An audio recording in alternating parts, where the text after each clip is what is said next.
Sabi po dito, pag-ibig ng Diyos. So, nung last Sunday ay pagmamahal ng Diyos. Magkampala po, diba? Kapag lang po yung salita. So, pagkakalan po natin yung salitang pag-ibig ng Diyos. So, basahin po natin yung talata upang patuloy tayong mapagpala po ng salita ng Diyos sa aklat po ng panagpoy. Yan. Sabi dito ni King Solomon, ni Harias, sa aklat po ng panagpoy. Gayon may natunumbalik ang aking pag-asa kapag naaalala kong pag-ibig mo, Yahweh, ay hindi na mamaliw. Kahabagan mo walang kapantay. Ito ay laging sariwa sa bawat umaga at tapatan mo ay napakadakila. So sa buhay po natin, kagaya po ni Harias, kung kanyang kapanahunan, madami po siyang dinaan ng mga pagsubok ng buhay. No kanyang kapanahunan. Makita natin no kanyang kapanahunan, halos mabingit din po sa kamatayan po yung kanyang buhay bilang isang lingkod po ng Diyos. At sa buhay po niya, dumating po yung salitang malapit na po siya mawalan po ng pag-asa. Dumating po siya sa punto na malapit na din po siya mawalan po ng pag-asa sa buhay. Kasi bilang tao, dumadating po tayo talaga sa ganung punto at sitwasyon ng kanyang buhay. Subalit, sabi nga po niya dito sa talata natin binabasa, gayon may nanunumbalik ang aking pag-asa kapag naaalala kong pag-ibig mo, Yahweh, ay hindi nagmamaliw. Alam niyo po, napakahalaga na may lagay po natin sa ating mga puso yung salitang pag-ibig po ng Diyos ay hindi nagmamaliw. Sa ibang salin po ay hindi nagbabago. Yung pag-ibig po ng Diyos sa buhay po natin ay hindi po siya nagbabago. Amen! So mula nung tayo po ay minahal ng Diyos hanggang sa ating kapanahunan ngayon, hindi po nagbabago yung pag-ibig po ng Diyos. Lagi po sinasabi yung tao, yung pag-ibig po niya ay nagbabago. Subalit yung Diyos, ang pag-ibig niya ay hindi nagbabago. Ang sabi po sa mga sunod na talata, sa 22, ito ay naging sariwa sa bawat umaga. Sabi ka, sa bawat umaga na ibinibigay sa atin ng Diyos, nandyan po yung sariwang pagmamahal sa atin po ng Diyos. Lagi po siya, first love. Nakakita na ba kayo ng isang tao na first love? Di ba namumulak na po siya? Sabi po ng mga di ba talaga kapag po yung tao na first love, lagi siyang nakangiti, di ba? Lagi siyang masaya, lagi siyang excited, talagang siya sa kanyang buhay. Nandun po yung positibo po siya sa kanyang buhay. Kasi siya na first love. So yung pag-ibig po sa atin ng Diyos, ganun sa bawat umaga na ibinibigay sa atin po ng Diyos. At binagay pa po ng isang talata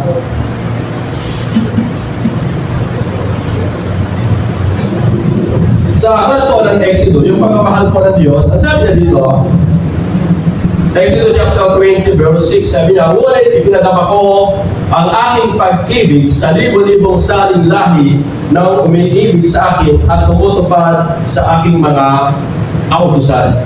Ang sabi diyan, ngunit ipinadama ko ang aking pag-ibig sa libo-libong saling lahi na umiibig sa akin at tumutupad ng aking mga utos. Ganun po kalawak po yung pagmamahal ng Diyos. Kasi sabi po diyan, sa libo-libong saling lahi na mga umiibig sa akin. Hindi lamang po isang tao yung minahal ng Diyos, kundi makita natin sa lahat ng mga tao. Kaya lagi natin binabanggit yung John 3:16. Diba sabi niya doon, gayon na lamang ang pag-ibig ng Diyos sa sanglibutan.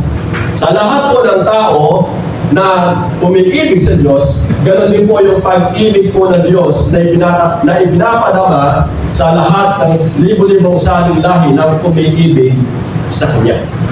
Kaya makita natin yung pag-ibig ng Diyos, wala po siyang hanggan. Wala po siyang hangganan. At sa Bible, may isang magandang kwento po dyan para patuloy natin makita yung salitang pag-ibig po ng Diyos. Sa aklat po ng Lucas, tingnan naman po natin ito para dito po natin paikutin yung ating mensahe. Sa Luke chapter 15 verse 11 to 24. Ang sabi po dyan, sa aklat po ng Lucas, sinabi pa ni Jesus, may isang tao na may dalawang anak na lalaki. Sinabi sa kanya ng bunso, Ama, ibigay mo na po sa akin ang mamalahin ko. At hinati na ng ama ang kanyang awi-awian. Pagkalipas ng ilang araw, ibinagbili ng bunso ang kanyang kaparte. At nagpunta siya sa malayong lupain. Nilustay niya roon sa pamamagitan ng mga bisyo ang lahat niyang kayamanan. Nang maubos na ito, nagkaroon ng matinding tagutom sa lupain iyon. Kaya siya'y nagsimulang maghirap. Napasukan siya sa isang taga-roon at siya'y pinagtrabaho nito sa isang babuyan. Sa tindi ng kanyang gutom at dahil wala namang nagbibigay sa kanya ng pagkain, halos kainin na niya ang mga bungang kahoy na kinakain ng mga baboy.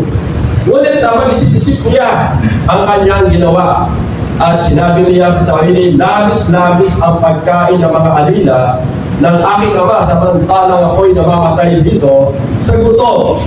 Babalik ako sa aking ama at sasabihin ko sa kanya, Ama, nagkasala po ako sa Diyos at sa inyo.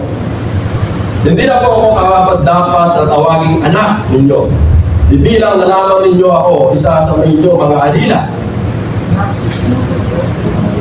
At sinagpa siyang umuwi sa kanila. Malayo ay natanaw na siya ng kanyang ama. At dahil sa matinding awa at patakbo siyang sinalubong, niyakap at kinalikan, sinabi ng anak, Ama, nagkasala po ako sa Diyos at sa inyo. Hindi na po ako karapat-dapat na tawagin ninyong anak.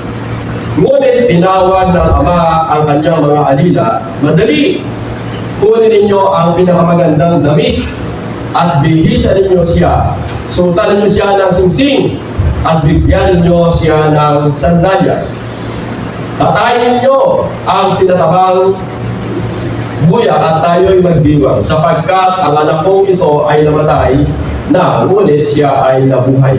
Nawala, ngunit muling natagpuan. At sila ay nagdiwang. So dito, makita natin yung salitang pag-ibig na Diyos ay hindi nagmamaling. Hindi po siya nagbabago. Amen po ba doon? Sa atin po kaya, bilang mga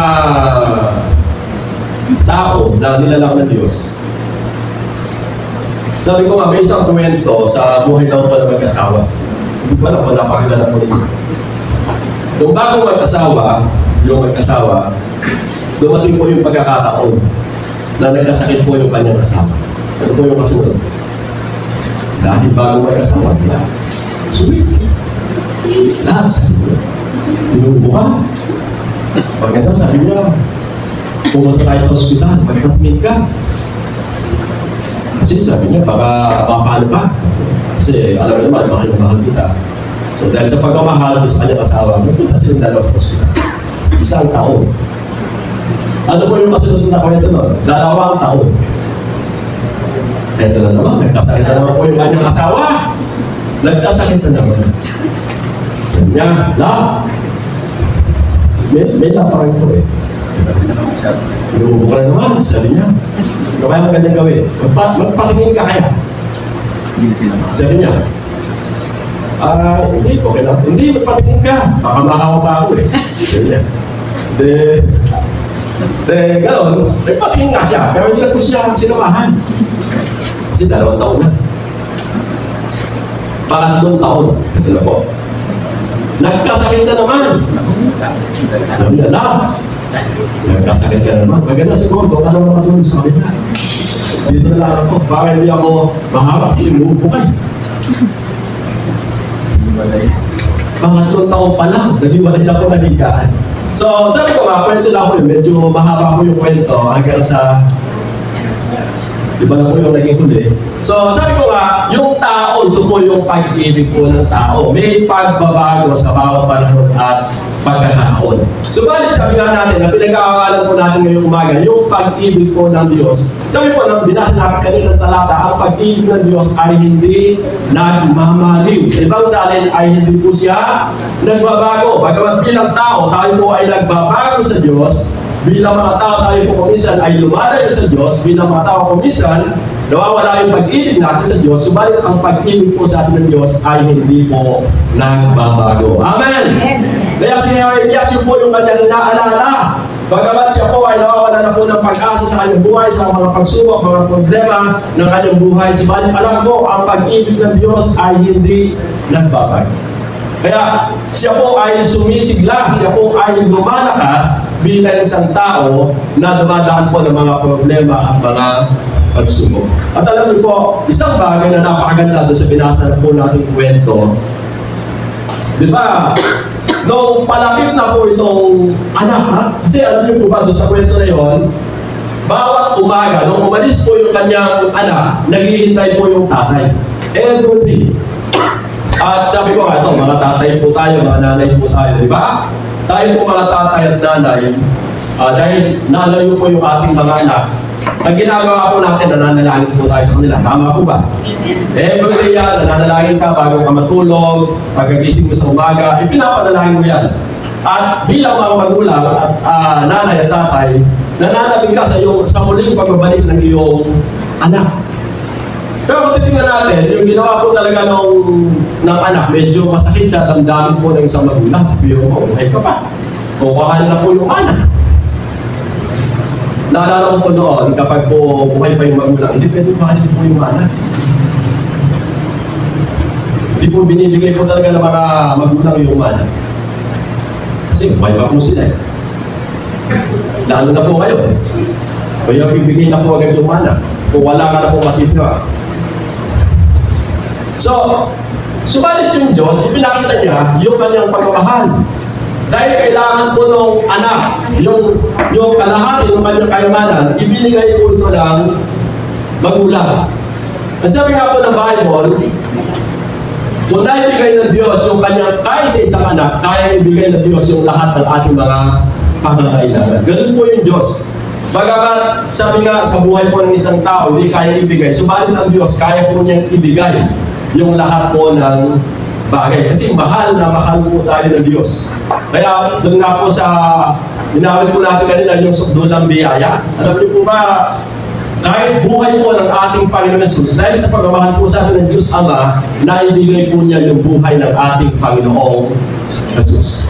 Kaya mula doon, maintindihan ko na, ganun po tayo kamahal po ng Diyos. At sabi nga ng ating binabasa ng talata kanina, yung pag-ibig ng Diyos ay hindi nagmamaliw. Hindi po siya nagbabago. Kung ikaw po ay nagising ng umaga, nandun pa rin po yung pagmamahal sa atin ng Diyos. Amen! Bagamat sabi ko sa kwento kanina, yung pagmamahal ng asawa ko, medyo lumalamig. Ayun, Diyos hindi po siya nalalamig sa pag-ibig po sa atin. Amen! At mapapasin nga po natin kanina, tuloy ko po yung binasa natin kanina, sabi nga, nung makita, nung magulang na dumating po yung kanyang anak, ano po yung ginawa po niya doon? Sinalubong po niya. So, basahin ko po. Ang sabi dito sa 20, at siya nagpa siyang umuwi sa kanila. Malayo pa, natanaw na siya ng kanyang ama. At dahil sa matinding awa, patakbo siyang sinalubong, niyakap at kinalikan. So, ganun po yung pagmamahal ng Diyos. Ang inihintay lamang po pala sa atin ng Diyos, yung magbalik tayo sa Kanya kung tayo po ay nalayo. Amen po ba doon? Kung tayo po dumating po sa punto na nalalamig, bumalik ka lang sa Diyos. Sabi po dito ng Bible, pag nagpasya ka pala bumalik sa Diyos at natanaw ka na po ng Diyos, sabi nga, hindi ka po hinihintay, kagaya po ng tao. Hinihintay niya na siya yung nagbabalik, siya po yung mauna. Subalit pakita natin dito, nung natanaw ng ama, yung anak ay pabalik, sinalubong. Ganun po tayo kamahal po ng Diyos. Amen! Dahil yung buhay natin, yung kaluluwa po natin, ay napakahalaga sa harapan po ng Diyos. Ang sabi nga po ng Bible, isa lang po yung kaluluwa na nagbabalik loob sa Diyos. Libo-libong mga anghel ang nagkakatuwa doon sa langit. Kaya sa buhay po natin, unang gusto ko makita natin dito, sabi nga yung pag-ibig po ng Diyos ay hindi nagbabalik. Hindi po siya nagbabago. Amen po ba doon? Kaya kung kapag po may pagkakataon na tayo po ay medyo nanlalamig o sabi nga natin nabibigatan o nawawalan po ng pag-asa, panilaman po tayo sa Diyos. Nandiyan po yung Diyos na nagmamahal po sa atin, na handa po magbigay ng iba yung kalakasan, iba yung pag-asa, at lakas upang tayo po ay magpatuloy pa sa buhay nito bilang mga mananampalataya po ng Diyos. Pangalawa, sabi po dito ng Bible, yung kanyang kahabagan ay walang kapantay. Sabi po sa Luke doon sa binasa natin kanina, sa Panagboy 3:22, kahabagan mo ay walang kapantay. Yung habag po ng Diyos, wala po siyang kapantay. Ang sabi po ng Biblia. Ang tao po may yung habag niya nauubos kung isa. Ba, yung pagtulog. Bilang tao, minsan, lagi na lang ako yung tumutulog. Lagi na lang ako yung bibigay. Lagi na lang ako. Alam mo po ba, napakapalad po natin. Amen. Kung tayo po yung ginagamit ng Diyos upang magbigay ng habag o tulong doon sa mga taong nangangailangan. At ang Diyos, ganun po yung kanyang kahabagan. Wala daw po kapantay. Hindi daw po nagmamaliw yung kahabagan po ng Diyos. At yung kahabagan po ng Diyos, sabi ng Bible, hanggang sa last 2 minutes ng iyong buhay. Yung habag po niya. Kasi kung titignan natin yung mga kwento sa Bible, isang magandang kwento po dyan, sabi po natin lagi, yung po kasaysayan po ng dalawang magnanakaw. Tinahabagan po siya ng Diyos. Maging yung isang pulubi, di ba? Tinahabagan po siya ng Diyos.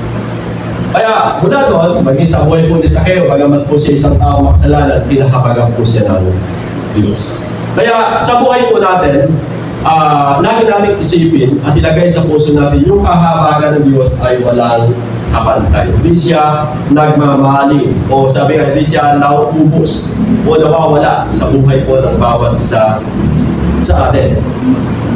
Kagaya po ng binasa natin kanina ng talata, yung nga pong alibughang anak, makita natin na habag po talaga yung magulang doon sa kanyang anak. Dahil sa pagmamahal na doon po yung habag. Pero kapag wala na po yung pagmamahal, pati po yung habag, mawawala na din po sa puso at buhay ng bawat isa sa atin. Amen! Kaya alam po kasi na mayroong kahabagan sa iyong buhay kasi nandun po yung pagmamahal po ng Diyos sa buhay ng bawat isa po sa atin. At maging sa atin po ng Lucas 1:50, ang sabi niya, ang kanyang kahabagan ay para sa mga tao at sa lahat ng saling lahi na may takot sa kanya.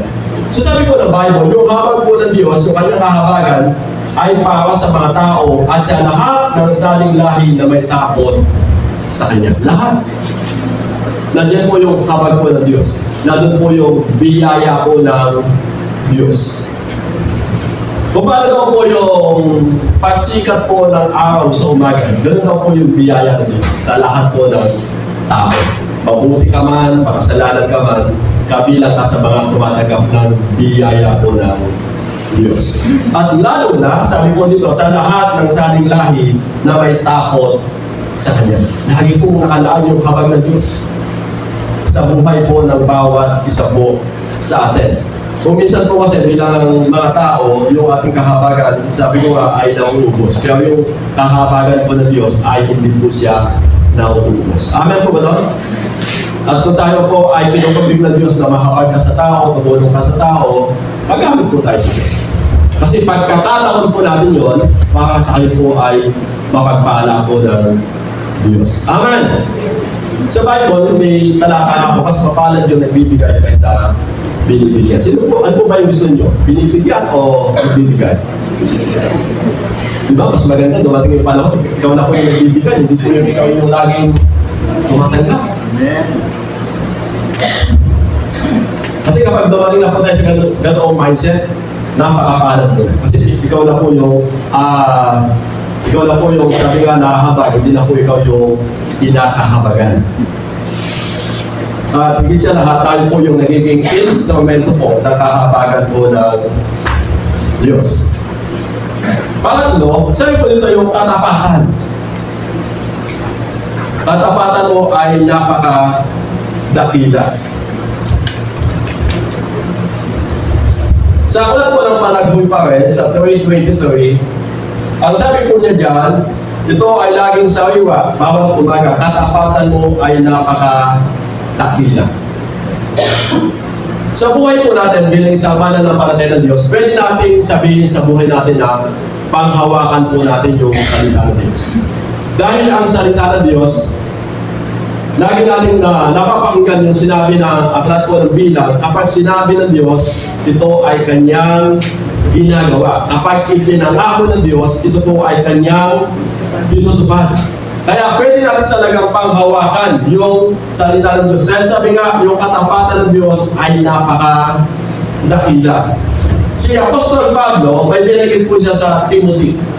Pansinin po natin yung Timothy. Kasi niya, sa Timothy, 2 Timothy 2:13, sabi niya po dyan, kung tayo man ay hindi tapat, siya'y mananatiling tapat pa rin. Sapagat hindi niya maaaring itakwil ang kanyang sarili. Ang isang taong tapat, ang isang taong nagmamahal, nandun po yung kanyang katapatan. Dahil ang Diyos po ay nagmahal at minamahal ang buhay ng bawat isa po sa atin. Ang sabi niya dito, kung tayo man ay hindi tapat, siya'y mananatiling tapat pa rin. Sapagat hindi niya maaaring itakwil ang kanyang sarili. Dahil mahal ka ng Diyos. Kahit anong mangyari, mahal ka ng Diyos. Yung kanyang nahabayan sa iyo, mananatili. At ang kanyang katapatan ay mananatili at pakailan. Amen! Palakpakan nga po natin ang Diyos. Kaya sa buhay po natin, napakahalaga na manangan po tayo sa katapatan ng Diyos. Manangan po tayo sa mga salita ng Diyos. Manangan po tayo sa mga pangako ng Diyos. Lalo na po sa buhay nito, kung minsan po kasi yung tao, nananangan lamang po siya sa kanyang kaalaman, sa kanyang kalakasan, sa kanyang katalinuhan, sa kanyang abilidad, o sa kanyang kakayahan. At makita po natin, dumadating po yung punto na ito po ay may hangganan. Kaya yung tao, walang magawa kundi babalik muli sa Diyos. Kaya bilang mga mananampalataya po ng Diyos, sabi nga, panghawakan po natin yung salita ng Diyos. Dahil ang salita po ng Diyos, ito po yung sinabi ng Diyos. Kapag sinabi niya ay kanyang ginagawa, kapag ipinangako niya, ito po ay kanyang tutuparin sa buhay natin. Dahil siya po ay isang Diyos na tapat. Kung nagkakasa po tayo ng Bible, maging sa Old Testament, kapag nangako yung Diyos, di ba, kay Abraham, tutuparin po niya yung pangako niya kay Abraham. Kapag nangako po siya kay Jacob, tutuparin po niya yung pangako niya kay Jacob. Dahil nangako siya kay David, tutuparin po ng Diyos yung pangako po niya kay David. Ganun po katapat po yung Diyos. Maging sa buhay po natin ngayon, ganun din po yung Diyos. Hindi siya nagbabago. Kung paano po siya nangako noon, ganun din po siya nangangako ngayon. Dahil ang Panginoon Jesus, sabi niya, siya po yung Panginoon noon, ngayon, at magpakailan paman. Mananatili po siyang tapat. Bagamat tayo po bilang mga tao ay hindi tapat kung minsan. Subalit ang Diyos, tapat pa rin po siya at mananatili po siyang tapat. Kagaya po ng ating binasa talata kanina doon sa aklat ng Lucas. Dahil anak niya ngayon, wala po siyang magawa kundi unawain, kahabagan, tanggapin bilang isang anak. Kasi bakit? Anak po niya yun eh. Mahal po niya yun. Ganon din po tayo bilang mga magulang, di ba? Dahil anak ko yun, kahit anong mangyari, anak ko pa yun. Bagamat sabi ko nga, hindi ganun katindi yung pagmamahal po natin sa mga anak natin dahil may mga pangit silang ginawa sa buhay natin. Subalit yung Diyos, hindi po sukatan yung nagawa pong pagkakamali po ng kanyang anak, kundi sabi nga ng Bible na ipinakita po doon, bagamat napakaraming pagkakamali ng kanyang anak, subalit nandun pa rin po yung katapatan po ng Diyos sa buhay po ng anak na yon dahil siya po ay kanyang minamahal na anak.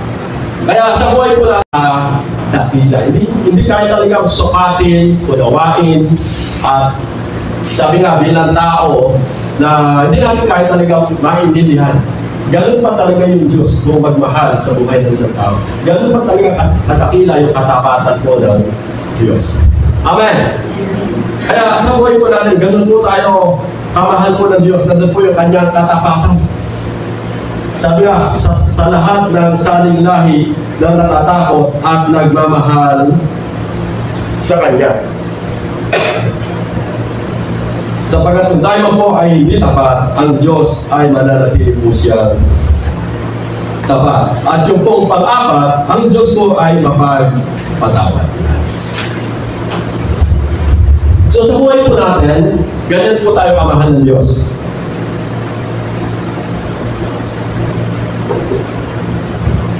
Ang Diyos po natin ay Diyos na mapagpatawad. Sa isang tao nagmamahal, bahagi ng kanyang katangian yung salita mapagpatawad. Nakakita na ba kayo na nagmamahal na hindi po nagpapatawad? Kapag po yung tao na sinasabi niya, ako'y mapagmahal, pero hindi mapagpatawad, hindi po siya totoong mapagmahal. Amen po ba doon? Kasi yung totoong nagmamahal, mapagpatawad. Kagaya po ng ating Panginoong Diyos, siya po ay isang Diyos na mapagpatawad. Kung ating babalikan yung kwento kanina, doon sa kalibughang anak, makita po natin dyan yung kanyang ama, kung paano po niya pinatawad yung kanyang minamahal na anak. Itataas ko lang po ng kaunti. Sabi po dyan, binasa natin kanina sa Luke 15 verse 21, sinabi ng anak, Ama, nagkasala po ako sa Diyos at sa inyo. Hindi na po ako karapat-dapat na tawagin anak ninyo. Ngunit tinawag ng ama ang kanyang mga alila. Madali, kunin ninyo ang pinakamagandang damit. Bihisan ninyo siya. Suotan ninyo siya ng singsing at bigyan ninyo siya ng sandalyas. Tatayin ninyo ang pinatawang buya at tayo magdiwang sapagkat ang anak kong ito ay namatay na, ngunit siya ay nabuhay, nawala, ngunit muling natagpuan at siya ngayon at sila ay nagdiwang. Makita natin dito yung pagpapatawad po ng ama doon sa kanyang anak. Hindi po niya sinumpatan. Amen po ba doon? Amen. Tayo po kaya?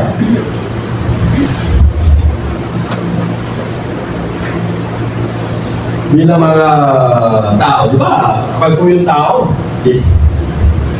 o pwede na lang yung anak. Magtakip po na kami, magtakip po siya ng tenga, di ba? Kasi madami tayo sinabi. Pero nakita ko dito yung pagmamahal ng ama sa kanyang anak. Ito po kasi ay ipinapakita yung pagmamahal po ng Diyos. Sabi niya dito, sabi nga, niyakap, sinalubong po ng ama yung kanyang anak at niyakap, bilang niyakap, hinalikan pa eh. Sinabi ng anak, Ama, nagkasala po ako sa Diyos at sa inyo. Hindi na po ako karapat-dapat na tawaging anak ninyo.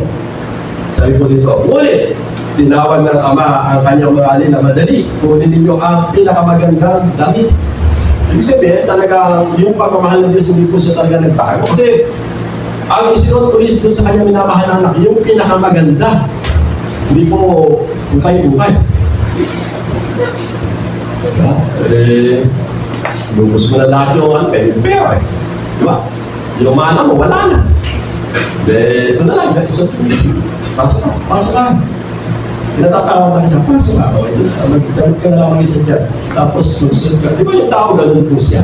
Pero yung Diyos, hindi pa na ganun. Ganun po tayo kamahal ng Diyos. Amen! Yeah.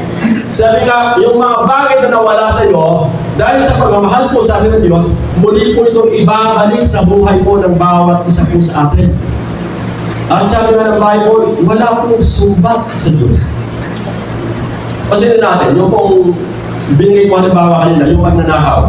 Sinabi mo ba doon ng Panginoon na hindi ka pwede, makasalanan ka, magnanakaw ka, hindi ka pwede pumasok sa langit? Daw pakita natin, ano po yung sinabi ng Panginoon? Ngayon din, kakasabahin kita sa paraiso. Yun po yung pagpapatawad ng Diyos. Bagamat napakadaming nagawang kasalanan po ng pagnanakaw, subalit yung pagpapatawad ng Diyos ay napakadakila. Amen po ba doon? So, ganun din po sa buhay natin bilang mga tao. Bagamat bilang tao, kung minsan, tayo po ay naliligaw po ng landas, tayo po ay nalilihis po ng landas, tayo po ay napapalayo po ng landas. Isang bagay lamang po yung dapat po natin gawin. Magbalik loob tayo sa Diyos. At ang sabi ng Bible, ang Diyos ay handa po siyang magpatawad sa buhay ng bawat isa po sa atin. Amen! Kung minsan po kasi dinadaya po ng kaaway yung tao eh. Diba? Na-experience na po ba ninyo yun?